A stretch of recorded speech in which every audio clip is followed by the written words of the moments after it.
Hey guys, कैसे हो आप सब लोग। होप आप सभी ठीक होंगे।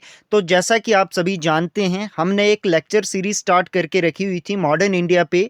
तो आज उसकी 40th वीडियो है। अगर आपने पहले वीडियोस नहीं देखी हैं तो आप प्ले लिस्ट में जाकर बाकी वीडियोस को भी देख सकते हैं। आज का टॉपिक हमारा रहने वाला है किस पे, viceroy of the British India, ये रहने वाला है। इसी के बीच में हम देखेंगे कहाँ कब से कब तक का पीरियड देखेंगे, लॉर्ड चार्ल्स कैनिंग के से लेकर लॉर्ड रिपन के बीच का जो पीरियड है वो देखेंगे। और नेक्स्ट वीडियोस में हम बाकी वाइसराय जो हैं उनके बारे में पढ़ेंगे। ठीक है, तो आज हम और क्या क्या देखेंगे आज हम देखेंगे वाइट म्यूटनी देखेंगे, उड़ीसा फेमाइन ऑफ 1866 देखेंगे, सेकेंड एंग्लो अफगान वार जो 1876 से लेकर 1880 के बीच में चला था वो देखेंगे। उसके बाद नेक्स्ट हम देखेंगे वर्नाकुलर प्रेस एक्ट 1878 देखेंगे। नेक्स्ट हम देखेंगे आर्म्स एक्ट ऑफ 1878, इसके बारे में डिटेल में पढ़ेंगे। द फैक्ट्रीज एक्ट ऑफ 1881 ये देखेंगे। हंटर कमीशन 1882 देखेंगे। और पढ़ेंगे हम क्या आज, फमाइन कोड ऑफ 1883। और लास्ट टॉपिक आज का क्या रहने वाला है, एल्बर्ट बिल 1883। ठीक है, तो ये सभी टॉपिक रहने वाले हैं। आज हम इनके बारे में डिटेल में एनालिसिस करेंगे वन बाय वन। तो ठीक है, करते हैं आज का topic start. Viceroy of British India. ठीक है, तो लॉर्ड चार्ल्स कैनिंग, पिछली वीडियोस में हमने देखा था governor general of British India और बंगाल। ठीक है, तो आज हम देखेंगे वाइसराय ऑफ ब्रिटिश इंडिया। तो पहले वाइसराय पढ़ते हैं लॉर्ड चार्ल्स कैनिंग। ठीक है, यही last governor general of India थे। कब से कब तक रहे, 1856 से लेकर 1857 तक ये last governor general of British India रहे हैं। और 1858 से लेकर 1862 तक ये first viceroy of British India रहे हैं। कौन, लॉर्ड चार्ल्स कैनिंग। ठीक है, इंपॉर्टेंट है और रिमेंबर रखोगे आप, आपके एग्जामिनेशन पॉइंट ऑफ व्यू से सुप्रीम इंपॉर्टेंट है। तो नेक्स्ट इनके टाइम पे क्या क्या हुआ था वो देख लेते हैं। ठीक है, तो इनके टाइम पे ही 3 यूनिवर्सिटीज़ एस्टेब्लिश्ड हुई थी। कहाँ पे, कोलकाता, मद्रास और बॉम्बे में 1857 को। ठीक है, रिमेंबर रखोगे, ऐसे क्वेश्चन भी देखने को मिलते हैं। उसके बाद रिवल्ट हुआ था, 1857 का विद्रोह हुआ था। ये भी किसके टाइम पे हुआ था, लॉर्ड चार्ल्स कैनिंग के टाइम पे हुआ था। और गवर्नमेंट ऑफ इंडिया एक्ट 1858 भी इन्हीं के टाइम पे आया था, लॉर्ड चार्ल्स कैनिंग के टाइम पीरियड में। ठीक है, और इन्हीं के टाइम पीरियड में क्या हुआ था, एक म्यूटनी हुई थी 1859 की, जिसको बोला जाता है व्हाइट म्यूटनी ऑफ 1859। ठीक है, तो इसके बारे में हम डिटेल में पढ़ेंगे थोड़ा, यहां से क्वेश्चन भी देखने को मिलते हैं। तो बेसिकली क्या होता है कि जैसे ही 1857 का विद्रोह होता है तो उसके बाद क्या होता है कि जो रूल जो है सीधा क्राउन के हैंड में चला जाता है, इंडिया पे रूल। ठीक है, ईस्ट इंडिया कंपनी के हाथ से लेके किसके पास चला जाता है, सीधा क्राउन के हाथ में। ठीक है, तो होता क्या है कि जो ब्रिटिश आर्मी है वो डिवाइड हो जाती है, एक तो ब्रिटिश ईस्ट इंडिया कंपनी की आर्मी और एक क्राउन की आर्मी। ठीक है, तो होता क्या है कि जो ब्रिटिश ईस्ट इंडिया की आर्मी थी उनको ज़्यादा भत्ता दिया जाता था, एक्स्ट्रा अलाउंसेस दिए जाते थे। बट जो ब्रिटिश क्राउन के लोग थे, जो आर्मी मैन थे, आर्मी ट्रुप्स थे, उनको नहीं दिया जाता था, चाहे क्यों ना वो सीनियर क्यों ना हो। तो यही रिसेंटमेंट की वजह से क्या होता है, वाइट म्यूटनी होती है 1859 की। ठीक है, रिमेंबर रखोगे ये सब बातें, आपकी एग्जामिनेशन पॉइंट ऑफ व्यू से सुप्रीम इंपॉर्टेंट है, एक एक लाइन। ठीक है, तो नेक्स्ट आगे बढ़ते हैं और आगे और देखते हैं। तो इन्हीं के टाइम पे क्या हुआ था, इंडियन काउंसिल एक्ट ऑफ 1861 पास हुआ था लॉर्ड चार्ल्स कैनिंग के टाइम पे। ठीक है, क्या हुआ था पास, इंडियन काउंसिल एक्ट ऑफ 1861। ये भी रिमेंबर रखोगे, जब ये वाइस राय थे कौन, चार्ल्स कैनिंग। नेक्स्ट आगे बढ़ते हैं और आगे और देखते हैं कि इनके टेन्योर में क्या क्या और घटनाएं हुई थी। Indian penal code supreme important.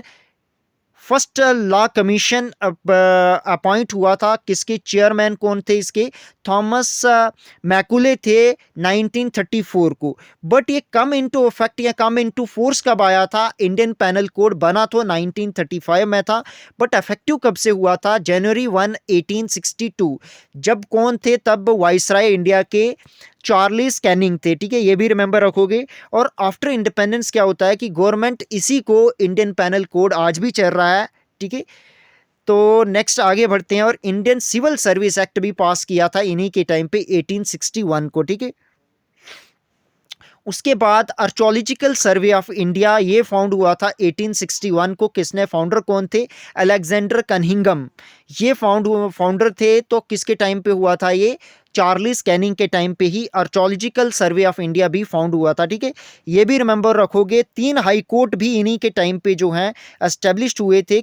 1861 में कौन कौन से हाई कोर्ट थे, high court Bombay, high court of Madras और हाई कोर्ट ऑफ कोलकाता, ठीक है। रिमेंबर रखोगे, high court of Bombay, high court of Madras और हाई कोर्ट ऑफ कोलकाता कब एस्टेब्लिश्ड हुए थे, 1861 को, ठीक है, under Indian high court act of 1861, ठीक है। रिमेंबर रखोगे ये भी। उसके बाद इनकम टैक्स इंट्रोड्यूस हुआ फर्स्ट टाइम 1860 में, इन्हीं के टाइम पीरियड में। किसके, लॉर्ड चार्ल्स कैनिंग के टाइम पीरियड में। इंट्रोड्यूस किसने किया था, जेम्स विल्सन ने किया था, जो first finance minister of India थे, ठीक है। ये भी रिमेंबर रखोगे, सुप्रीम इंपॉर्टेंट है। क्यों ये इनकम टैक्स इंट्रोड्यूस क्यों करना पड़ा, होता क्या है कि जो 1857 का विद्रोह होता है, तो इसमें बड़े सारे लॉसेस होते हैं गवर्नमेंट को, तो जिसके चलते ये इम्पोज करती है टैक्स, तो तभी लाया गया था इनकम टैक्स। इंट्रोड्यूस कब किया था, गया था 1860 को, ठीक है। रिमेंबर रखोगे। उसके बाद इन्हीं के टाइम पीरियड पे, लॉर्ड चार्ल्स कैनिंग के टाइम पीरियड पे, नामधारी मूवमेंट, कुका मूवमेंट, ये मैंने डिटेल में करवाया, प्लेलिस्ट में आप देख लेना। 1857 को ये मूवमेंट चलाया गया था, कौन सा, नामधारी मूवमेंट या कुका मूवमेंट, 1857 को, ठीक है। ये भी इनके टाइम पीरियड पे हुआ था। इंडिगो रिवल्ट, जिसको नील विद्रोह के नाम से जाना जाता है, ये 1859 से 60 के बीच में हुआ था ये इंडिगो रिवल्ट। तो ये भी लॉर्ड चार्ल्स कैनिंग के टाइम पे हुआ था। और राधा स्वामी मूवमेंट, सोशियो रिलीजियस मूवमेंट, मैंने डिटेल के साथ एनालिसिस इन सब का करवाया है। तो ये कब हुआ था, राधा स्वामी मूवमेंट 1861 को। तो ये भी किसके टाइम पे हुआ था, लॉर्ड चार्ल्स कैनिंग के टाइम पे, ठीक है। उसके बाद इनको सक्सीड कौन करते हैं, लॉर्ड चार्ल्स कैनिंग को कौन सक्सीड करते हैं, लॉर्ड एल्गिन वन, ठीक है। तो इनका टाइम पीरियड कब से कब तक ये वाइसराय रहते हैं, 1862 से लेकर 63 तक। 1862 से लेकर 1863 के बीच में कौन रहते हैं, viceroy of British India, Lord Elgin one, ठीक है। रिमेंबर रखोगे, तो इनके कोई बहुत सारा कंट्रीब्यूशन नहीं है, तो इसीलिए आपको सिर्फ रिमेंबर रखना है कि लॉर्ड चार्ल्स कैनिंग को सक्सीड किसने किया था, लॉर्ड एल्गिन वन ने, ठीक है। उसके बाद लॉर्ड एल्गिन वन को सक्सीड कौन करता है, लॉर्ड जॉन लॉरेंस, ठीक है। तो इनका टाइम पीरियड कब से कब तक ये वाइसराय ऑफ ब्रिटिश इंडिया रहते हैं, 1864 से लेकर 1869 के बीच में वाइसराय रहते हैं लॉर्ड जॉन लॉरेंस, ठीक है। तो इन्हीं के टाइम पीरियड पे क्या हुआ था, भूटान वार हुआ था। 1864 से लेकर 65 के बीच में ये वार चला था, भूटान वार, ठीक है। तो इसी वार को क्या बोला जाता है, भूटान वार को ही क्या बोला जाता है, दुअर वार। होता क्या है, इसका एंड क्या होता है कि इसमें क्या होता है कि इसमें भूटान की आर्मी जो होती है वो हार जाती है, किससे, ब्रिटिश आर्मी से।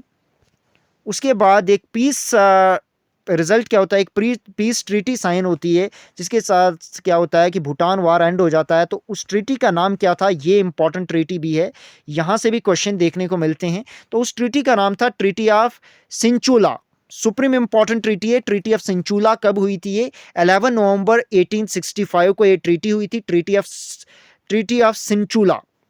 उसके बाद क्या होता है कि इन्हीं के टाइम पीरियड पे क्या होता है, उड़ीसा फमाइन ऑफ 1866 होता है, ठीक है। तो इसमें ठीक है, होता क्या है कि बहुत सारे ड्राट, और जिस वजह से क्या हुआ कि राइस की क्रॉप डिस्ट्रक्ट हो गई। बाद में चलते ही क्या होता है कि गवर्नमेंट इंपोर्ट तो करती है चीज़ों को, राइस को, बट वो पहुंचते नहीं है उड़ीसा में, तो जिस वजह से मिलियंस ऑफ लोगों की डेथ हो जाती है, ठीक है। तो उसके बाद क्या होता है कि जैसे ये फमाइन आया था 1866 में, इसको ही फॉलो क्या करता है कि फ्लड भी होते हैं इसके साथ ही चलते, तो जिसके चलते और जो क्रॉप थी और डिस्ट्रक्ट हो जाती है। तो इसी के चलते, चाहे फमाइन और फ्लड के चलते, उड़ीसा में 40 से 50 लाख पीपल की डेथ हो जाती है 2 ईयर में, ठीक है। और मेनली खास तौर पे किसके, कि 2 बीमारियों के चलते, कॉलेरा और मलेरिया के चलते, ठीक है। उसके बाद गवर्नमेंट एक एस्टेब्लिश करती है फमाइन कमीशन, जिसको हेड कौन करते हैं, हेनरी कैंपबेल, ठीक है। उसके बाद मेनली इंफ्रास्ट्रक्चर डेवलपमेंट पे फोकस रखा जाता है। तो ठीक है, ये था उड़ीसा फमाइन ऑफ 1866। उसके बाद क्या होता है कि जो जॉन लॉरेंस थे, इन्हीं के टाइम पीरियड पे क्या होता है कि देवबंद मूवमेंट होता है 1866 में, ठीक है। तो ये मूवमेंट में मैंने डिटेल के साथ करवाए हैं, आपको प्ले लिस्ट में मिल जाएंगे। उसके बाद प्रार्थना समाज 1867 को, ये भी इनके टाइम पीरियड में होता है। फर्स्ट टेलीग्राफिक कनेक्शन एस्टेब्लिश्ड होते हैं यूरोप और इंडिया के बीच में 1865 में, ये भी इनके टाइम पीरियड में रहते हैं। और 1864 में क्या होता है कि एक इम्पेरल फॉरेस्ट डिपार्टमेंट एस्टेब्लिश होता है, जो बाद में चलते इंडियन फॉरेस्ट डिपार्टमेंट के नाम से जाना जाता है प्रेजेंट डे। ये कब एस्टेब्लिश हुआ था? 1865 को, ये भी रिमेंबर रखोगे। उसके बाद नेक्स्ट आगे बढ़ते हैं और नेक्स्ट वाइसराय पढ़ते हैं, कौन थे? Lord Mayo. लॉर्ड मायो, ठीक है। इनका टाइम पीरियड कब से कब तक ये वाइसराय रहते हैं? 1869 से लेकर 1872 के बीच में, ठीक है। और इन्हीं के टाइम पीरियड पे क्या होता है, लॉर्ड मायो के टाइम पीरियड पे क्या होता है कि दो कॉलेज एस्टेब्लिश होते हैं, एक काठियावाड़ में और एक राजकोट कॉलेज इन काठियावाड़ और दूसरा मायो कॉलेज मेर, ठीक है। ये क्या करता था, ये दोनों कॉलेज पॉलिटिकल ट्रेनिंग देते थे इंडियन प्रिंसेस को, ठीक है। ये भी रिमेंबर रखोगे। उसके बाद इन्हीं के टाइम पे स्टेट रेलवे जो इंट्रोड्यूस हुआ था, ठीक है। तो किसके टाइम पे? लॉर्ड मायो के टाइम पे। उसके बाद इनके टाइम पीरियड में ही क्या हुआ था? स्टैटिस्टिकल सर्वे ऑफ इंडिया और department of agriculture commerce established हुए थे किसके टाइम पीरियड पे? लॉर्ड मायो के टाइम पीरियड में। और फर्स्ट पॉपुलेशन सेंसस भारत में हुआ था 1872 को, तो वो भी किसके टाइम पे हुआ था? लॉर्ड मायो के टाइम पे हुआ था, रिमेंबर रखोगे ये भी। तो नेक्स्ट लॉर्ड मायो के टाइम पीरियड में और बातें देखते हैं।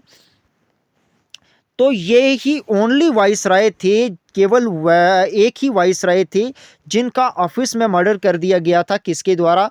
शेर अली खान के द्वारा। कहाँ पे? अंडमान में, 1872 में। ये भी रिमेंबर रखोगे, लॉर्ड मायो का, ठीक है। उसके बाद लॉर्ड मायो को सक्सीड कौन करता है? लॉर्ड नॉर्थब्रोक। सुप्रीम इंपॉर्टेंट है ये भी। 1872 से लेकर 1876 के टाइम पीरियड में वाइसराय रहते हैं, कौन? लॉर्ड नॉर्थब्रोक। और इनके टाइम पीरियड पे एक मूवमेंट होता है, पबना मूवमेंट, ये भी मैंने डिटेल के साथ करवाया है, ठीक है। कब होता है पबना मूवमेंट? 1872 से लेकर 76 के बीच में होता है पबना मूवमेंट। ये भी किसके टाइम पीरियड में होता है? लॉर्ड नॉर्थब्रोक के टाइम पीरियड में। उसके बाद इनके टाइम पीरियड में ही क्या होता है? एक सिंह सभा मूवमेंट चलती है 1873 को, ये भी रिमेंबर रखोगे। उसके बाद सत्य शोधक समाज, ठीक है। ये भी मैंने डिटेल के साथ सोशियो रिलीजियस मूवमेंट में कराया है। ये कब हुआ था? ये समाज कब बना था? 24 सितंबर 1873 को। ये भी किसके टाइम पीरियड में बना था? लॉर्ड नॉर्थब्रोक के टाइम पीरियड में। उसके बाद इन्हीं के टाइम पीरियड पे एक फमाइन आता है, फमाइन कहाँ पे? Bihar famine of 1873 to 74। ये भी रिमेंबर रखोगे। आर्य समाज की स्थापना भी इन्हीं के टाइम पीरियड में हुई थी, लॉर्ड नॉर्थब्रोक के टाइम पीरियड में। कब? 1875 को। ये भी मैंने डिटेल के साथ सोशियो रिलीजियस मूवमेंट में करवाया है। द थियोसॉफिकल मूवमेंट 1875 को ये मूवमेंट चलाया गया था, यहाँ थियोसॉफिकल सोसाइटी बनी थी। तो ये भी किसके टाइम पीरियड पे थी? नॉर्थब्रोक के टाइम पीरियड में थी, ठीक है। उसके इन्हीं के टाइम पीरियड पे क्या हुआ था कि प्रिंस ऑफ वेल्स जो थे, जो एल्डेस्ट सन थे किसके? क्वीन विक्टोरिया के, उन्होंने विजिट किया था इंडिया में 1875 में, ठीक है। ये भी रिमेंबर रखोगे। तो ये भी किसके टाइम पीरियड में हुआ था? लॉर्ड नॉर्थब्रोक के टाइम पीरियड में हुआ था। अलीगढ़ मुस्लिम यूनिवर्सिटी, अलीगढ़ मूवमेंट भी इनके टाइम पीरियड में ही चलाया गया था। कब? 1875 को। ये भी मैंने डिटेल के साथ करवाया हुआ है, आपको प्ले लिस्ट में जाकर वहाँ पे मिल जाएगा अलीगढ़ मूवमेंट डिटेल के साथ, ठीक है। कब हुआ था अलीगढ़ मूवमेंट? 1875 को। ये भी किसके टाइम पीरियड पे था? नॉर्थब्रोक के टाइम पीरियड पे चलाया गया था, ठीक है। उसके बाद इंडियन मेट्रोलॉजिकल डिपार्टमेंट एस्टेब्लिश होता है 1875 को, और बाद में चलते एक सेंट्रल ऑब्जर्वेटरी कोलकाता में एस्टेब्लिश होती है, ठीक है। कब? 1877 में। 1905 में क्या होता है कि इंडियन मेट्रोलॉजिकल डिपार्टमेंट का हेडक्वार्टर कहाँ पे शिफ्ट कर दिया जाता है? कोलकाता से लेकर शिमला में शिफ्ट कर दिया जाता है, कोलकाता से शिमला, ठीक है। और बाद में चलते उसको पुणे में शिफ्ट कर दिया जाता है 1928 को। और finally at present Indian meteorological department का हेडक्वार्टर कहाँ पे है? न्यू दिल्ली में, जो कब शिफ्ट किया गया था? 1944 को। कहाँ से? पुणे से। ये भी रिमेंबर रखोगे ये सभी पॉइंट। तो इंडियन मेट्रोलॉजिकल डिपार्टमेंट एस्टेब्लिश किसके टाइम पे हुआ था? नॉर्थब्रोक के टाइम पीरियड में, ठीक है।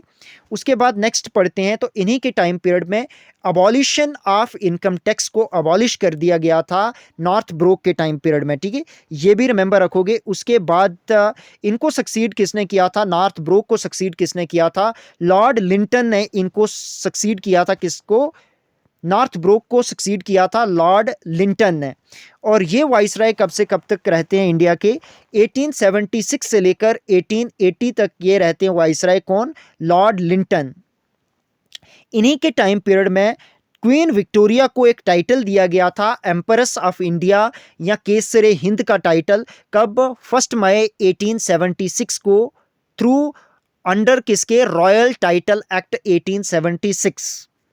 ये भी लॉर्ड लिंटन के टाइम पे दिया गया था। उसके बाद इनके टाइम पीरियड में ही क्या होता है, सेकेंड एंग्लो अफगान वार होता है, जो कब से कब तक चलता है, 1878 से लेकर 1880 के बीच में ये वार चलता है। कौन सा, सेकेंड एंग्लो अफगान वार, सुप्रीम इंपॉर्टेंट है। इसमें किसके किसके बीच में ये जंग होता है, ब्रिटिश राज और एम्पायर ऑफ अफगानिस्तान। अफगानिस्तान को कौन रिप्रेजेंट करता है, शेर अली खान और बाद में अयूब खान, ठीक है। होता क्या है कि इसमें ब्रिटिश हरा देते हैं अफगान को। उसके बाद एक ट्रीटी साइन होती है, treaty of Gandamak, supreme important treaty है। तो कब ये साइन हुई थी, ट्रीटी ऑफ गंडामक, ये साइन हुई थी 26 मई 1879 को, ठीक है, सुप्रीम इंपॉर्टेंट है। उसके बाद लॉर्ड लिंटन के टाइम पीरियड पे क्या हुआ था कि वर्नाकुलर प्रेस एक्ट 1878 पास हुआ था, जिसके साथ क्या हुआ, किया गया कि जो फ्रीडम ऑफ इंडियन प्रेस थी उसको क्या लिमिट किया गया और प्रिवेंट किया गया, रोका गया। कोई भी क्रिटिसिज्म जो ब्रिटिश पॉलिसीज का कोई भी क्रिटिसिज्म करता था तो उसके साथ इसको रोक दिया गया। किसके through, the vernacular press act 1878 के through, sorry, the vernacular press act 1878 के थ्रू, ठीक है, रिमेंबर रखोगे। नेक्स्ट आगे बढ़ते हैं, लॉर्ड लिंटन के बारे में और पढ़ते हैं। और इन्होंने ही पास किया था क्या, Indian arms act, supreme important act है, ये भी आपको पता होना चाहिए, इंडियन आर्म्स एक्ट ऑफ 1878। इसके साथ क्या किया गया कि कोई भी इंडियंस जो थे उनको आर्म्स विदाउट लाइसेंस कैरी करने को मना कर दिया गया और एक क्रिमिनल ऑफेंस माना जाने लगा।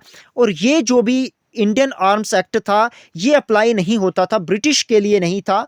वो कोई भी लाइसेंस के बिना भी आर्म्स रख सकते थे, कौन, ब्रिटिशर्स, पर इंडियंस के लिए था। अगर कोई इंडियंस आर्म रखता है विदाउट लाइसेंस तो वो इलीगल था, ठीक है। तो 1877 को इंडियन सिविल सर्विस की एज को क्या कर दिया गया, रिड्यूस कर दिया गया 21 से 19 साल तक। तो ये भी लॉर्ड लिंटन के टाइम पीरियड में हुआ था कि इंडियन सिविल सर्विस की मैक्सिमम एज जो थी वो रिड्यूस कर दी थी 21 से लेकर 19, ताकि इंडियंस जो हैं वो सिविल सर्विस में ना आ सकें, ठीक है। इनको सक्सीड किसने किया था, लॉर्ड रिपन ने किया था। और लॉर्ड रिपन कब से कब तक वाइसराय या ब्रिटिश इंडिया रहते हैं, 1880 से लेकर 1884 तक, सुप्रीम इंपॉर्टेंट टाइम पीरियड है इनका। यहाँ से बहुत बार एग्जामिनेशन में क्वेश्चन देखने को मिलते हैं। लॉर्ड रिपन, ठीक है, सुप्रीम इंपॉर्टेंट है लॉर्ड रिपन का टाइम पीरियड। इन्हीं के टाइम पीरियड में सेंसस ऑफ 1881 हुआ था और इसके बाद कंटिन्यूसली सेंसस एवरी 10 ईयर होने लगे, ठीक है। तो ये भी रिमेंबर रखोगे। और इन्हीं के टाइम पीरियड पे क्या हुआ था, लॉर्ड रिपन के टाइम पीरियड पे क्या हुआ था, फर्स्ट फैक्ट्री एक्ट ऑफ 1881 जो आया था, जो क्या करना, मेन एम क्या था फैक्ट्री एक्ट ऑफ 1881 का, कि जो वर्किंग कंडीशन है लेबर की वो इंक्रीज करी जाए, इम्प्रूव करी जाए। उसके बाद जो चिल्ड्रन की एम्प्लॉयमेंट थी, जो 7 साल से कम छोटे बच्चा था उसको प्रोहिबिट किया गया फैक्ट्रीज में। तो ये फर्स्ट फैक्ट्री एक्ट था, कौन सा, the factory act of 1881। Remember रखोगे, ये सभी पॉइंट बहुत इंपॉर्टेंट हैं, बहुत बार एग्जामिनेशन में पूछे जाते हैं।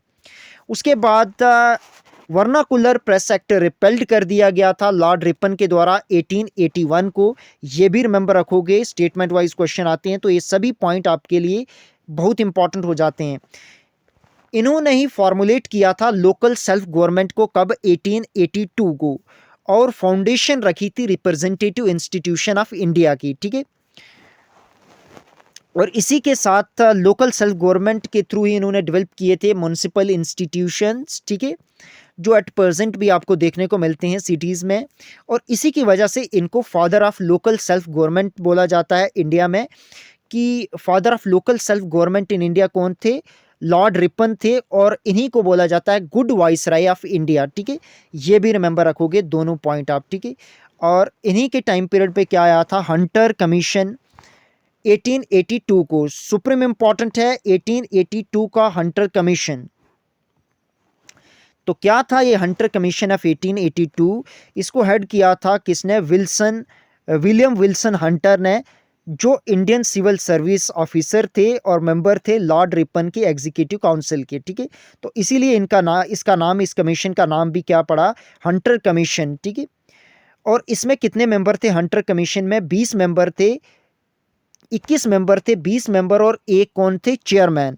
जिसमें से 20 मेंबर में से 7 मेंबर इंडियन मेंबर्स थे, ठीक है। कौन कौन से ये मेंबर थे? यहाँ से भी क्वेश्चन देखने को मिलता है, तो ये मैंने कैलकुलेट किया हुआ है यहाँ पे। तो पढ़ लेते हैं कौन कौन से मेंबर थे हंटर कमीशन ऑफ 1882 के। आनंद मोहन बोस, के.टी. तिलक, सैयद महमूद, बुधे मुखर्जी, आनंद मोहन बासु, हरि गुलाम, महाराजा जतेंद्र मोहन टैगोर, ठीक है। तो ये सारे मेंबर थे, इंडियन मेंबर साथ, ठीक है। क्या ऑब्जेक्टिव क्या था हंटर कमीशन ऑफ 1882 का? क्या इसके मेन ऑब्जेक्टिव्स क्या थे? मेन इसके क्या क्या ऑब्जेक्टिव्स थे वो देख लेते हैं। एक तो एजुकेशन जो इंडिया में है, मेनली जो स्टेट एजुकेशन इंडिया में, उसको स्पेशल एम्फेसिस देना किस पे? प्राइमरी एजुकेशन, और उसमें कुछ इम्प्रूवमेंट सजेस्ट करने, ठीक है। ये भी पहला ऑब्जेक्टिव था किसका? हंटर कमीशन ऑफ 1882 का। और जो भी रिलीजियस मिशनरीज थे, उन्होंने एजुकेशन में क्या योगदान दिया, उनका वर्क क्या क्या किए, उसको भी असेस करने के लिए। और जो एक इम्प्लीमेंट वुड्स डिस्पैच करके एक आया था 1854 को, तो ये भी मैंने डिटेल के साथ प्रीवियस वीडियोस में करवाया है, तो वो भी आप देख सकते हो। तो उसके साथ ही क्या कि कोई ग्रांट और कितनी उसकी जो ग्रांट इन एड दी जाती थी वुड्स डिस्पैच के थ्रू, वो कितने अच्छे तरीके से यूटिलाइज हुई। और आगे जो सजेस्ट करना है कोई रिफॉर्म, तो इसके लिए आया था हंटर कमीशन ऑफ 1882, ठीक है। उसके बाद कि गवर्नमेंट को सजेस्ट करना कि वो क्या करे, कि कंटिन्यू करे पुरानी ही जो एजुकेशनल पॉलिसीज़ थी उनको, या कोई न्यू पॉलिसीज़। और प्राइमरी एम क्या था हंटर कमीशन का? कि जो प्राइमरी एजुकेशन है इंडिया में, जो स्टेट प्राइमरी एजुकेशन है इंडिया में, उसको देखने के लिए ही ये कमीशन आया था, हंटर कमीशन ऑफ 1882, ठीक है। और ऐसा नहीं था कि सिर्फ प्राइमरी नहीं, बल्कि सेकेंडरी और हायर एजुकेशन इंडिया, उसको भी देखा था इसने। तो क्या क्या इसकी रिकमेंडेशंस थी कि जो रिस्पॉन्सिबिलिटी है ना प्राइमरी एजुकेशन की या मैनेजमेंट ऑफ एलिमेंट्री स्कूल की, वो किसको दे दी जाए? डिस्ट्रिक्ट बोर्ड या म्यूनसिपल काउंसिल को। ये इसकी रिकमेंडेशन थी हंटर कमीशन ऑफ 1882 की। और इसने दूसरी रिकमेंडेशन क्या दी थी कि मदर टंग या वर्नाकुलर लैंग्वेजेस में ही वो मीडियम ऑफ इंस्ट्रक्शन होनी चाहिए प्राइमरी लेवल में या प्राइमरी स्कूल्स में, ठीक है। ये भी इसकी रिकमेंडेशन थी। और इसने बोला था हंटर कमीशन रिपोर्ट ने कि जो प्राइमरी कैरिकुलम है वो लोकल नीड्स के बेस पे होना चाहिए। तो तभी इस रिपोर्ट को बोला जाता है इंडियनाइजेशन ऑफ एजुकेशन भी बोला जाता है किसको? हंटर कमीशन रिपोर्ट ऑफ 1882 को, ठीक है। तो इसमें इसके जो कैरिकुलम जो सब्जेक्ट होंगे वो क्या क्या होंगे? एग्रीकल्चर, अर्थमेटिक, जियोग्राफी, ये जो है इन पे मेनली फोकस रखना चाहिए किसको? स्टेट को, एजुकेशन पे, ठीक है। और रिकमेंड किया था सेकेंडरी या हायर स्कूल की एजुकेशन में 2 डिवीजन्स क्या क्या कि जो लिटरेरली या लिटरेचर पढ़ाया जाए अप टू यूनिवर्सिटीज़, और वोकेशनल या प्रैक्टिकल एजुकेशन दी जाए, ठीक है, कमर्शियल कैरियर्स में, ठीक है। तो ये भी आप रिमेंबर रखोगे, सुप्रीम इंपॉर्टेंट है ये पॉइंट भी। और इसके बाद इन्होंने सजेस्ट किया था सेकेंडरी स्कूल में कि वो किसको दे दी जाएं? प्राइवेट इंटरप्राइज को दे दिए जाएं, और वही देख रेख करेगी। बस सरकार केवल क्या करेगी? गवर्नमेंट सिर्फ क्या करेगी? ग्रांट देगी, ग्रांट इन एड देगी, ठीक है। तो ये भी रिमेंबर रखोगे। उसके बाद इसने जो हंटर कमीशन ऑफ 1882 था, इसने एक और रिकमेंडेशन दी थी कि मॉडल गवर्नमेंट स्कूल हर एक डिस्ट्रिक्ट में ओपन किए जाएं, ठीक है। जो गवर्नमेंट एजुकेशनल इंस्टीट्यूशंस हैं उनको बैन किया जाए कि आप रिलीजियस एजुकेशन को नहीं देंगे स्कूल में, ताकि एकदम सभी रिलीजन को बराबर तरीके से देखा जाए। और वुमेन के लिए भी अलग से जो जर्नल स्ट्रीम से हटकर उनको भी एक उनका अलग से कैरिकुलम हो किसका वुमेन को, उसके पे भी इम्फेसिस दिया गया। उसके बाद बैकवर्ड क्लासेस के लिए भी इसमें प्रोविजंस थे हंटर कमीशन रिपोर्ट ऑफ 1882 में, ठीक है। उसके बाद द फेमाइन कोड ऑफ 1883, ये भी लॉर्ड रिपन के टाइम पे आया था। ये famine code of 1883 supreme important है। तो ये कब फॉर्मुलेट हुआ था? 1883 को। किसकी रिकमेंडेशन पे? स्ट्रेचे कमीशन की रिकमेंडेशन पे। स्ट्रेचे कमीशन था, ये कब सेटअप हुआ था? 1878 को। इसके चेयरमैन कौन थे? Sir Richard Strachey. ये भी रिमेंबर रखोगे, यहाँ से भी क्वेश्चन देखने को मिलते हैं। तो इसके 4 पार्ट थे या 4 स्टेप थे किसके? फेमाइन कोड ऑफ 1883 के, ठीक है। फर्स्ट पार्ट था क्या कि जो गवर्नमेंट ने मेजर लेने नॉर्मल टाइम पे। सेकंड पार्ट या सेकंड स्टेप क्या था कि कोई भी जब कोई रिलीफ देना, रिलीफ कैंपेन। और थर्ड पार्ट क्या था कि ड्यूटीज ऑफिशियल की रिलीफ टाइम पे या रिलीफ मेजर में ड्यूटीज क्या होंगी ऑफिशियल में। तो ये भी फेमाइन कोड के थर्ड पार्ट था। फोर्थ पार्ट क्या था कि डिवीजन करनी फेमाइन अफेक्टेड एरियाज की, ठीक है। तो ये सभी बातें थी किसके? फेमाइन कोड ऑफ 1883 की, ठीक है। तो ये भी सुप्रीम इंपॉर्टेंट है आपकी एग्जामिनेशन पॉइंट ऑफ व्यू से, ठीक है। और नेक्स्ट आगे बढ़ते हैं। लॉर्ड रिपन ने क्या किया था कि सिविल सर्विस की एज, मैक्सिमम एज फिर दोबारा से 19 ईयर्स से 21 ईयर तक बढ़ा दी गई थी। किसके द्वारा? लॉर्ड रिपन के द्वारा। उसके बाद इन्हीं के टाइम पीरियड पे एक रिवल्ट हुआ था, कचनाग रिवल्ट 1882, सुप्रीम इंपॉर्टेंट है, रिमेंबर रखोगे। उसके बाद इल्बर्ट बिल 1883 भी लॉर्ड रिपन के टाइम पे आया था।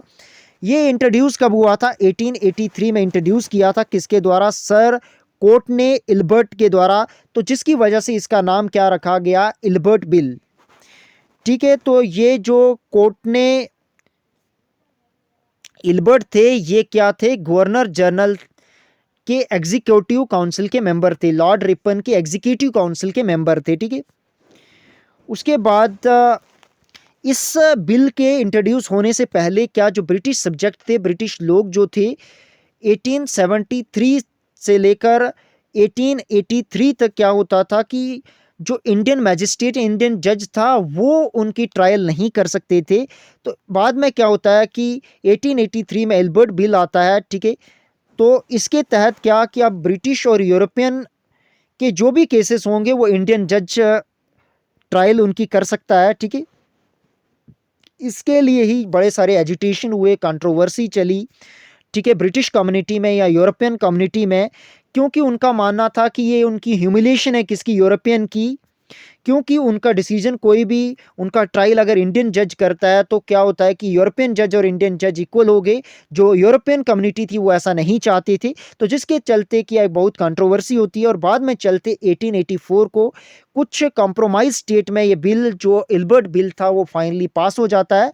तो आज का टॉपिक यहीं एंड करते हैं, ठीक है। तो आज का टॉपिक यहीं एंड होता है। आपको ये वीडियो अगर इन्फॉर्मेटिव लगी तो इस वीडियो को लाइक करें, ज़्यादा से ज़्यादा शेयर करें अपने फ्रेंड लोगों के साथ, ताकि वो भी इसका बेनिफिट उठा सकते हैं। और अगर कोई क्वेरी है तो कमेंट करें। हमारे चैनल इन डेप्थ को सब्सक्राइब करें ताकि ऐसी वीडियो और आपको अपडेट मिलती रहे, ठीक है। तो मैं डिस्क्रिप्शन में टेलीग्राम ग्रुप का लिंक भी दे दूंगा, फर्दर अपडेट के लिए उसको भी ज्वाइन कर सकते हो। धन्यवाद। Thank you for watching.